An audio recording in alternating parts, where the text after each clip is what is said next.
오래전에 출판된 책이긴 합니다만은 오체불만족이라는 제목의 책이 있었습니다. 오토다케 히로타다라고 하는 일본인이 지은 책인데요. 이분은 1976년생입니다. 우리 한국 나이로 38살이에요. 이분이 태어날 때 그 선천성 사지절단이라고 하는 장애를 갖고 태어납니다. 의사가 아기를 받았는데 아기를 받고 보니까 팔과 다리가 없어요. 몸뚱아리만 쑥 나온 겁니다. 팔은 고구마같이 이렇게 한 10cm 정도 이렇게 달려 있어요. 의사가 얼마나 놀랐는지 이 아이가 도대체 잘 자라줄까, 생존해줄까 이런 걱정이 생겼고, 그 다음에 이 엄마가 이 아이를 어떻게 받아들일까 과연 의사가 아주 고민을 합니다. 그래 한 달 동안 아이를 안 보여줬대요. 한 달 동안 뭐 이런저런 이유 되면서 엄마는 왜 아기를 안 보여주나 근데 한 달이 지나도 아이가 건강하게 살아 있으니까 드디어 이제 엄마를 보여주게 됩니다. 그때 병원은 이 엄마가 분명히 쓰러질 거다, 충격받아 쓰러질 거다. 그래서 병실도 준비하고 의료진도 준비를 해놓고 드디어 사지가 없는 이 몸뚱아리인 아이를 엄마에게 보여줍니다. 그런데 이 엄마는 충격을 받지 않아요. 아이를 보더니 환하게 웃으면서 아이고 예쁜 내 애기 그럽니다. 사람들은 볼 때는 흉측해요. 그리고 고개를 돌리는데 그 부모에게 이 아들은 너무 사랑스러운 아들인 거예요.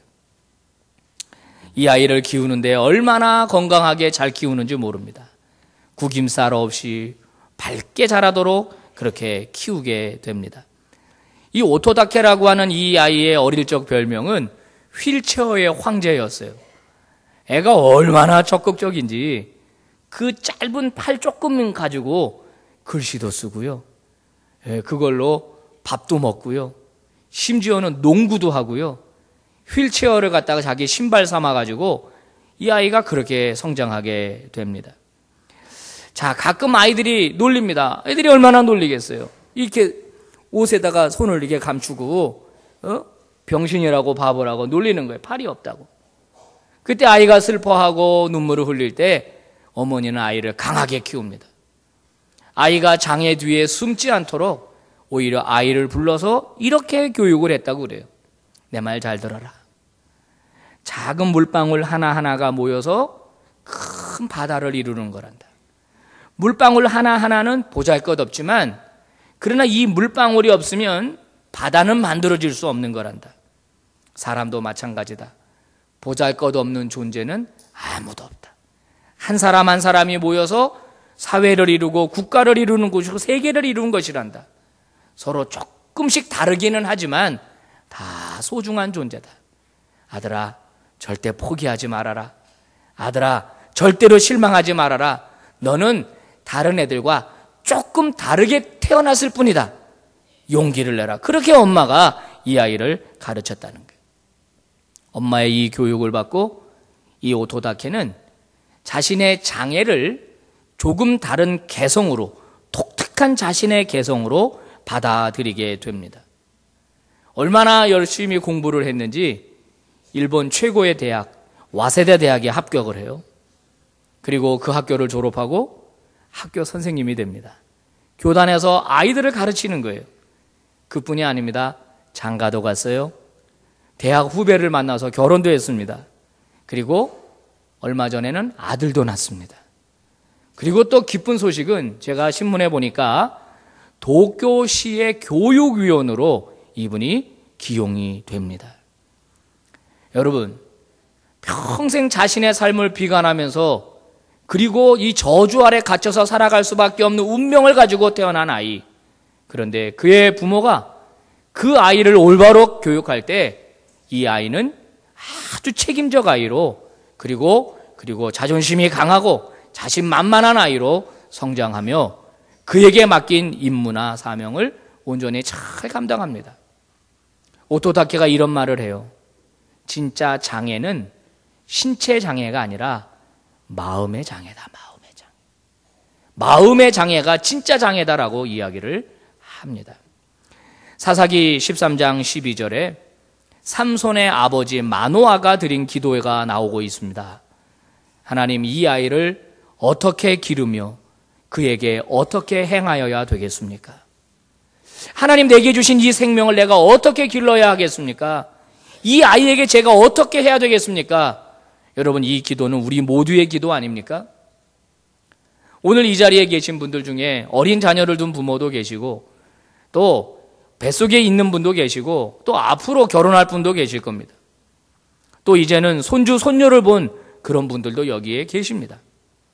여러분, 우리에게 준 생명, 우리에게 준 하나님의 선물 어떻게 길러야겠습니까? 어떻게 키워야 올바른 아이로 키울 수가 있겠습니까? 부모 중에서 자녀가 망쳐지기를 바라는 사람은 아무도 없습니다.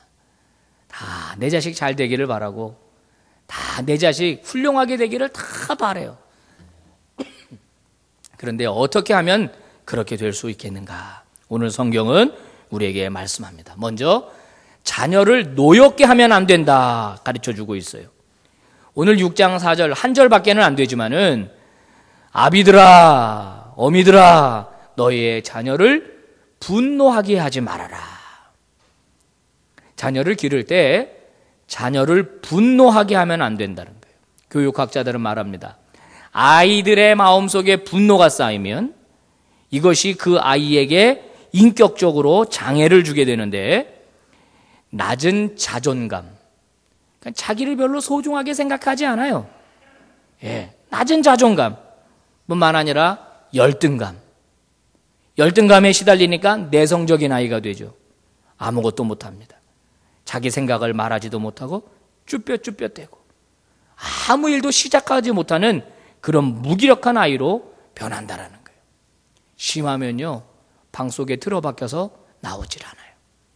사람을 만나지를 않습니다. 그런 케이스는 제가 시간이 없어서 다 말 못하지, 그런 아이들 왜 그런가 하고 봤더니 제가 책 하나를 보니까 어릴 때 샤워를 시키는데 애가 막 그냥 이렇게 버둥버둥 되잖아요. 엄마가 짜증이 나갖고 애 뺨을 때렸다는 거예요. 근데 그게 상처가 돼가지고 이 아이가 성장해도 집 밖을 나오지 않아요. 목사님들이 찾아가면 다락에 숨어요. 내려오질 않아요. 아무도 안 만나고 사는 거예요. 흑암 속에 갇혀서. 여러분, 아이를 분노하게 하면 아이가 이 속에서 이 왜곡이 되고 상처를 입고 살아가게 된다는 겁니다. 또 언제 아이가 분노하느냐? 부모들이 싸울 적에 아이들은 분노한다는 겁니다. 죄송하지만 혹시 아이를 망치고 싶다면 아이 앞에서 싸우십시오. 소리 지르고 뭐 좀 던지면 더 심각하게 상처받습니다. 아이가 뭐 좀 깨트리고 뭐 이러면 아이가 큰 상처를 받게 돼요. 부모들이 하지 말아야 될 것, 절대 아이들 앞에서 싸워서는 안 됩니다. 싸울 일이 있으면 둘이 눈짓해가지고 나가자, 공원으로 나가서 한판 붙자, 그러고 나가야지 집안에서 해서는 안 된다는 거예요. 아이는 그때 바로 떠는 거예요. 부모가 싸우면 애가 불안한 거예요. 어떻게 할 바를 모르는 거예요. 그리고 또 이 부모가 자식을 강요하고 지배하고 조종하고 통제하려고 들면 아이는 분노한다는 겁니다. 요즘 부모들, 젊은 부모님들 중에서 아이에게 높은 목표를 정해놓고 아이를 거기다가 맞추려고 하는 사람들이 많습니다. 사실 그 목표는 엄마인 자기도 못할 거예요. 아빠인 자기도 못할 거야. 근데 아이에게 그거를 강요하는 겁니다. 대리만족인 경우도 많습니다. 내가 못했으니 너는 해야 된다. 엄마가 무용과 못 갔으니 너는 꼭 무용해라. 아빠가 의대 못 갔으니 너는 꼭 의사 되라. 아빠가 판사 못 됐으니 너는 꼭 판사 되라. 자기 못한 거, 아이의 개성, 아이의 꿈, 아이의 달란트 다 필요 없어요. 내가 못했으니 너 내 대신 해라. 그런 부모들이 많이 있다는 거예요. 그럴 때 아이들은 분노한다는 겁니다. 성경은 우리에게 말합니다. 자녀를 성경적으로 잘 기르려면 아이를 분노하게 하지 말라는 거예요. 분노하게. 그러면 어떻게 해야 되느냐? 그 다음에 하반절은 이렇게 말합니다. 귀한 지혜를 우리에게 말씀해 주는데 주의 교훈과 훈계로 양육하라. 여러분, 세상의 교훈이 아닙니다. 내가 살아온 삶의 방식이 아니라 주님의 교훈입니다. 여러분, 주님의 교훈의 특징이 무엇일까요? 주님의 교훈의 특징은 칭찬과 격려와 지지입니다. 한 예를 들어서 예수님의 수제자 베드로가 예수님을 현장에서 부인하고 또 실패해서 고향으로 돌아가 있을 때 예수님이 어떻게 하셨나요? 부활하고 찾아가셔서 그냥 욕을 하고 그리고 저주하고 야단치고 그랬나요? 아닙니다. 우리 주님은 조용히 그를 받아줬어요. 그의 실수를 눈 감아줬어요. 그리고 베드로가 다시 시작할 수 있도록 그를 격려하고 지지해 주었습니다. 내 양을 먹여라, 내 양을 쳐라.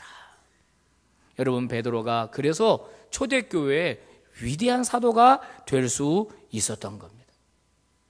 아이들은 건강하게 자라려면 두 가지 축으로 균형을 잡아야 된다 그럽니다. 하나는 뭐냐? 자존감입니다. 자존감.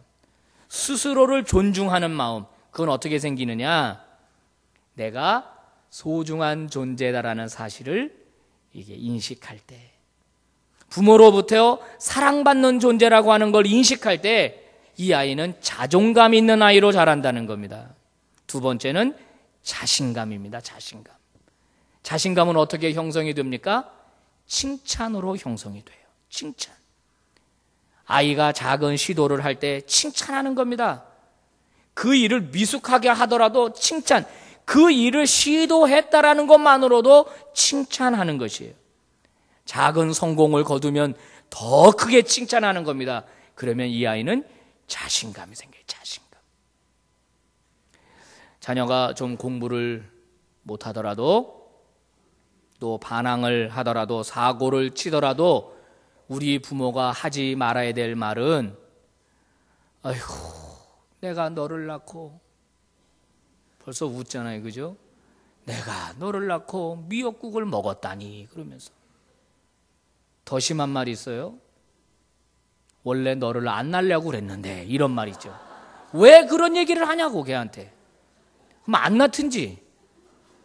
원래는 너를 지우려고 했는데 뭐 이런 얘기를 왜 하냐고.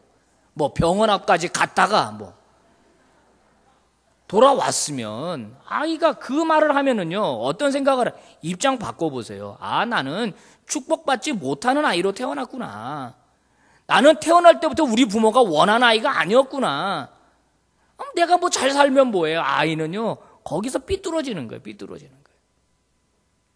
뭐 하나 시도하면은 칭찬하는 게 아니고 아이고 들송 부른 나무는 떡잎부터 알아본다더니 이러면서. 더 하지 말아야 될 말 있죠. 지 애비를 보면 뭐 똑같다나 뭐. 이게 도대체 무슨 말입니까? 이게 아이한테.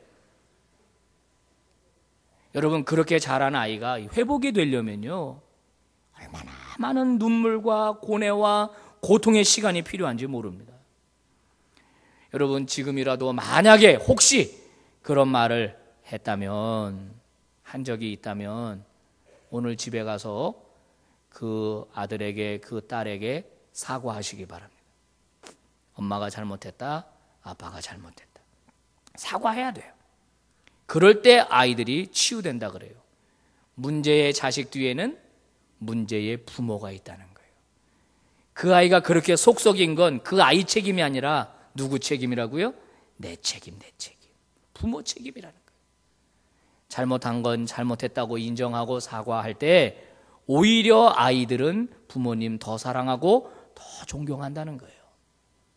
사과할 줄 아는 넉넉한 그런 부모님 되시기를 축복합니다. 마지막으로는요, 이 자녀들을 기를 적에 조종하는 사람으로 남아서는 안 됩니다. 중보기도자로 남아야 합니다. 자녀 교육의 마지막 스텝은 자녀를 손에서 놓는 것입니다. 예수님도 부활하시고 승천하시면서 그 마지막 어떻게 하셨어요? 제자들을 손에서 놓았습니다. 너희들은 가라. 세상 끝까지 가라. 너희는 나보다 더 큰 일을 할 것이다. 격려하고 칭찬하고 기대하고 제자들을 손에서 놨어요. 그 제자들 처음엔 실수도 있었고 넘어지기도 했고 그랬지만 결국 어떻게 됐습니까? 주님의 기대대로 사명 잘 감당했잖아요. 다 훌륭한 인물들 됐잖아요. 사랑하는 성도 여러분, 자녀들을 손에서 놓아야 합니다. 언제까지 그렇게 도와줄까요? 밥 먹는 거 도와주고, 옷 입는 거 도와주고, 신발 신는 거 도와주고, 다 컸는데도 먹여주고, 입혀주고, 아들이 커서 군대 가면 군대에 쫓아가서 도와주고, 직장에 들어가면 직장 쫓아가서 도와주고, 장가 가면 장가 간 아들 도와주고, 신혼여행 가서 전화 온대잖아요. 엄마 어떡해? 이 여자 목욕하러 들어갔어. 어떡해 엄마? 어떻게 할 줄을 모르는 거예요. 어떻게 할 줄을 몰라. 실제로 있습니다. 많다는 거예요. 제가 전에도 말씀드렸잖아요. 이런 엄마를 무슨 엄마라고 부른다고요? 헬리콥터 엄마라고 부른다. 헬리콥터 엄마. 헬리콥터 타고 애를 계속. 우리의 자녀가 하나님 앞에서 독립적인 자녀가 될 수 있도록 손을 놓고 우리 부모는 뒤에서 기도하는 겁니다. 자녀를 위해서 기도하는 거예요. 그럴 때 이 자녀가 잘 될 줄로 믿습니다. 여러분, 하나님의 방법, 예수 그리스도의 방법은 칭찬과 격려입니다. 이것이 바로 주의 교훈과 주의 이 훈계의 특징이에요. 한 어린 꼬마가 숙제를 하고 있습니다. 옆에서 아버지가 음악을 작곡하고 있어요. 아버지는 훌륭한 작곡가입니다. 작곡이 잘 안 됐는지 이 아버지가 땀을 닦으면서 한숨을 푹 내쉬니까 이 아들이 묻습니다. 아빠, 내가 대신 해줄까? 그러니까 그러면 이 아빠가 뭐라 그래요? 얘 이놈아 공부나 잘해, 네 거나 잘해라 이 자식아. 무슨 아빠 걸 도와줘. 이 아버지는 그렇게 안 했다는 거예요. 안 했다는 거예요. 그래, 네 한번 아빠 도와줘 봐라. 아이가 작곡을 하는데 뭘 제대로 할 수 있겠어요? 받아보니까 삐뚤빼뚤 콩나물을 갖다 거꾸로 그리고 옆으로 그리고, 아이고 이거 하는 꼴 보니까 잘 되겠다, 이게 아니고 칭찬하면서 참 잘했다. 너 보니까 벌써 너는 싹이 보인다. 앞으로 잘 되겠다. 아빠가 이 아이를 칭찬했다는 거예요. 제가 한 단면을 이야기하는 겁니다. 이분이 나중에 훌륭한 작곡가 요한 슈트라우스가 되는 거예요. 사랑하는 성도 여러분, 아이들을 칭찬하고 격려합시다. 칭찬에는 에너지가 있어요. 사람을 바꾸는 능력이 있습니다. 피그말리온 이펙트, 여러분 들어보셨죠? 아이에게 관심 갖고 기대하고 그대로 대해주면 거기에 부응한다는 거예요. 아이들이 거기에 부응한다는 거예요. 칭찬은 자신감을 줍니다. 칭찬은 자존감을 높여줍니다. 칭찬은 영혼의 비타민이 됩니다. 우리 주님은 우리를 칭찬하고 격려하고 지지해 주십니다. 저와 여러분의 자녀가 주의 교양과 훈계로 잘 양육되어서 하나님 나라 위에 귀하게 쓰임받게 되기를 주의 이름으로 축복합니다. 기도하겠습니다. 하나님 아버지 감사합니다. 오늘도 저희들에게 하나님의 음성을 들려주셔서 감사합니다. 어린이 주일을 맞이했습니다.